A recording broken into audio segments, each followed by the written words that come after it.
Time for the Monday morning Legal AF economic analysis of the failure of Trump-enomics and why it matters. We've got some new reporting over the weekend. I'm going to tie it all together right here on Legal AF using my own Wall Street superpowers.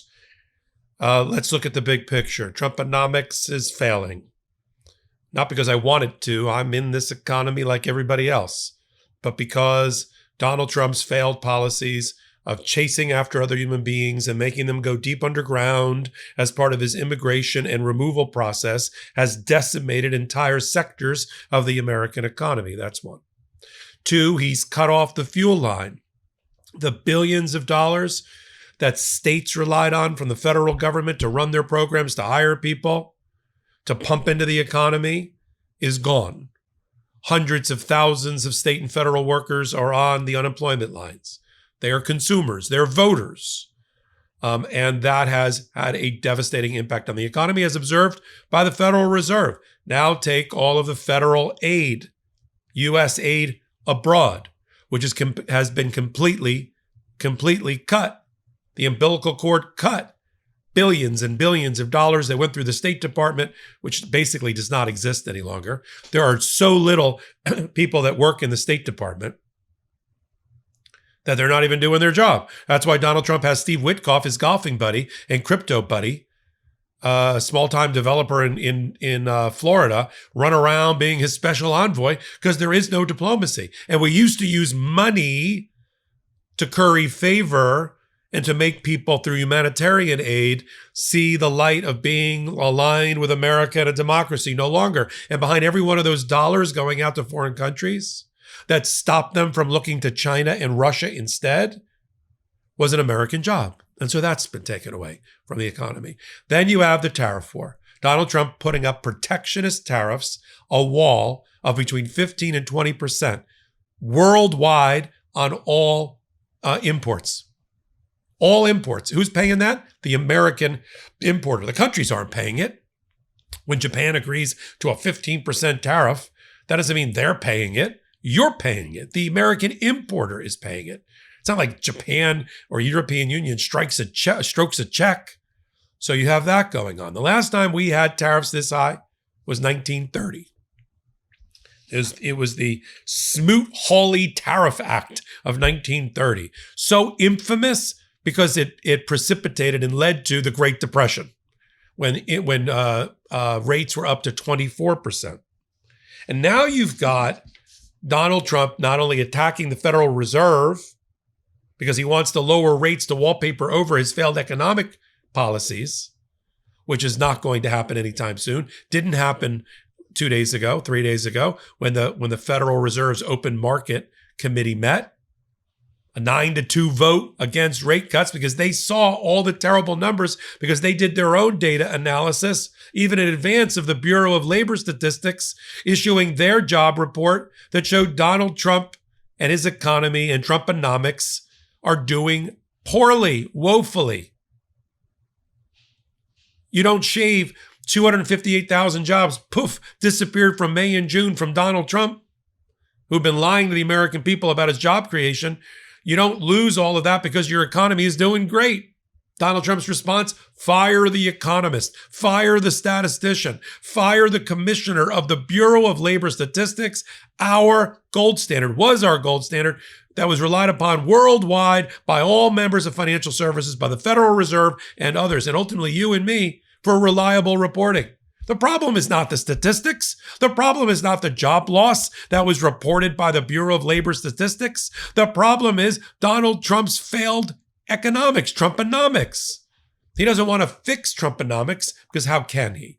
He'd have to undo everything that Doge and he did. He'd have to undo everything he and Stephen Miller did in immigration, everything that Elon Musk and he did in terms of internal cost cutting and defunding of the states and defunding of cabinet level positions and defunding of federal workers. He'd have to undo everything that he and Elon Musk did about worldwide humanitarian aid and funding. So he's never going to do that.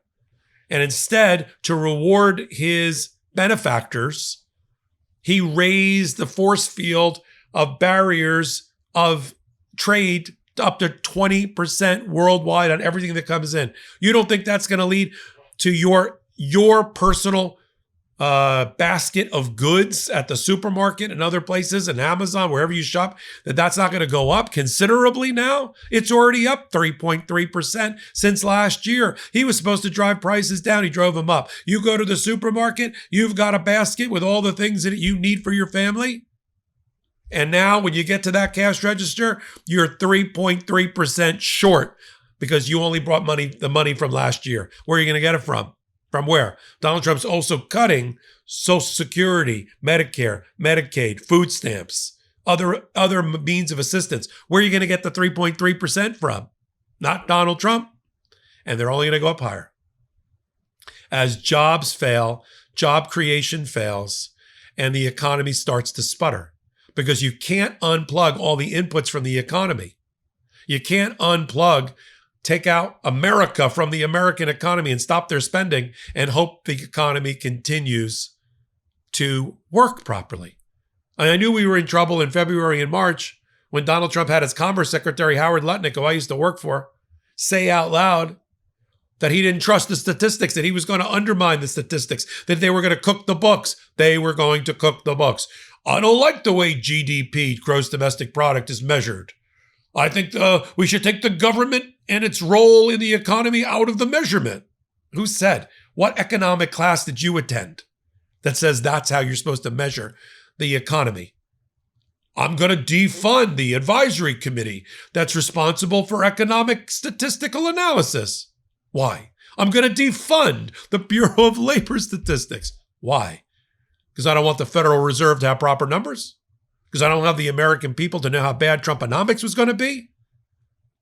You know, it's like one of those buildings under construction where they're doing all sorts of violations of zoning law and they're not using permits or they're not using labor, unionized labor. So they put up a giant scrim with no hole cut out. You don't know what's going on behind there. That's what Donald Trump wants you to believe for his economy.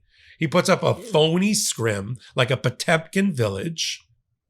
Oh, look at us. Look at this oil painting I put in front of the reality of the disaster that is my economy. Pull the screen down. Take the scales from your eyes. This is what's happening. And the European Union bowed down so far. I mean, in a way, they took Donald Trump for everything that he was worth because they made aspirational promises about commitments to invest in America that their private sector will never do. And yet, the analysis is just this 15 to 20% increase worldwide on all trade is going to reduce the GDP in Europe 0.4% as a drag in the next 10 years, which is about how long it took us to get out of the 08-09 recession, by the way. So you have all of that going on. And then you've got the Federal Reserve. Now, Donald Trump just got a gift because Adriana Kugler, who was a Democratic appointed member of the Federal Reserve Board and a member of the Open Markets Committee, just decided she's had enough and she's resigning, giving Donald Trump a third seat. Now, fortunately, there's a total of 13 seats on the Board of Governors, and there's about and on the Open Markets Committee that sets rates. So even if he gets the replacement for Kugler in the next couple of weeks, he has 3 votes. When they voted on Wednesday not to lower the rates because of job stagflation, job stagnation, GDP rollback, right? We're not productive the way we used to be. The tariff uncertainty, the immigration rating, decimating sectors of our economy. They held the rate steady. It was a 9-2 vote, 2 being the Trumpers that were auditioning to be the next Federal Reserve chairman, but 9-2 is you only need a majority. So let's say it becomes 8-3 with the replacement. They're still not going to do what Trump wants them to do. Now his real issue is who is he going to put in that chair? He's getting a lot of pressure to pick his future chairperson. The future chair, when in May 2026, Jay Powell leaves as being the chair, but stays on as being governor until 2028 because he got a 10-year term. He was appointed by Donald Trump, exactly, not Joe Biden. But Trump could put his new potential chairman to kind of shadow, if you will, Jay Powell until May 2026, and then elevate that person. So we're going to keep a close eye on that. You've reached Monday morning on Legal AF. You know what that means. First slot every morning, I do economics, economic policy, law, and politics, and how to save our democracy. Only one place. And what we're trying to do, here's the experiment. We have a huge audience, 750,000 subscribers. We have at least, during any given month, 20 million people view our work. 20 to 30 million people view the videos. If just 10% of that would subscribe so that our audience matches our subscriber base for free, wow, let's try to make that happen. That's my thought experiment for today. The audience and the subscriber base matching. Hit the subscribe button now. Help us attain that goal. Till my next report, I'm Michael Popok. I'm Michael Popok, and I got some big news for our audience. Most of you know me as the co-founder of Midas Touch's Legal AF and the Legal AF YouTube channel, or as a 35-year national trial lawyer. Now, building on what we started together on Legal AF, I've launched a new law firm, the Popok Firm, dedicated to obtaining justice through compassionate and zealous legal representation. At the Popok Firm, we are focused on obtaining justice for those who have been injured or damaged by a life-altering event by securing the highest dollar recoveries. I've been tirelessly fighting for justice for the last 35 years, so my own law firm organically building on my Legal AF work just feels right. And I've handpicked a team of top-tier trial fighters and settlement experts throughout all 50 states known as big auto injury attorneys who have the know-how to beat heartless insurance companies, corporations, government entities, and their attorneys.